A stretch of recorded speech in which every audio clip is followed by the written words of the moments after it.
ఎవరు చెప్తారు? భరతమాత ఎవరు? ఎవరు భరతమాత ఎవరు? నువ్వు చెప్పు పార్థు, ఎవరు భరతమాత? సరే పెద్దలు ఎవరని చెప్పండి. అలా భరతమాత అంటే అసలు చెప్పండి. అది మన చిత్రరూపం చేసి జాతర పిల్లలారా. ఈరోజు నేషనల్ రిపబ్లిక్ డే అంటే మన ఈ రోజున పెద్ద ఉద్యమం చేసి స్వాతంత్రం సంపాదించుకున్నాం. ఇప్పుడు మనం ఇంకోసారి పండుగ చేస్తాం, గుర్తుందా? మనం 47 అది మామూలుగా 15th ఆగస్టు కూడా చేస్తాం కదా.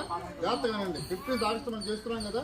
15th ఆగస్టు ఆ రోజు ఫైట్ అంతా మనందరం కరెక్ట్గా మనందరం సంఘపరంగా పోరాడి ఆ రోజు తెచ్చుకున్న వాళ్ళు స్వతంత్రం వచ్చిన రోజు కరెక్ట్గా మన పరిపాలిస్తున్న బ్రిటిష్ వాళ్ళు ఈ దేశాన్ని వదులుకోవడం వాళ్ళు ఇష్టమయ్యారు. ఆ రోజుల్లో ఇప్పుడు ఇవాళ ఆ రోజు మౌంట్ ఎట్లీ ఉన్నాడు. మౌంట్ ఎట్లు ఉండగా ఎన్నో ఫైట్లు అనేక ఉద్యమాలు చేశారు. 100 ఏళ్ళు చేశారు, 150 ఏళ్ళు చేశారు. దేశాన్ని వదిలిపెట్టాడు. చివరికి గాంధీ గారు సత్యాగ్రహం చేసిన అంటే మీరు కొట్టి మేము పడతాం, మేము కొట్టాం అనేటప్పటికీ అన్నీ చేసి అహింసా యుద్ధంలో చేసి వాళ్ళ వస్తువులు వాడకుండా పెట్టి వాళ్ళ మీద ఉమ్మేసినట్టుగా చేసి వాళ్ళు విసిరిబయట చేశారు. చేసిపోయి ఇక మేము ఇచ్చేస్తాం, ఇక ఈ దేశాన్ని పరిపాలించామని చెప్పారు. చెప్పేసి దేశం నుంచి వాళ్ళు వెళ్ళడానికి ప్రయత్నం చేశారు. ఆ రోజు వాళ్ళందరూ కూడా ఆ రోజున వాళ్ళందరూ కూడా ఒప్పుకున్న తర్వాత అక్కడ లండన్లో కూడా ఏం జరిగిందంటే మౌంట్ ఎట్లీ ఆయన ప్రభుత్వంలో మనకి ఇవ్వడానికి వాళ్ళు ఒప్పుకున్నారు. ఆ తర్వాత నుంచి మనకు స్వాతంత్రం వచ్చింది.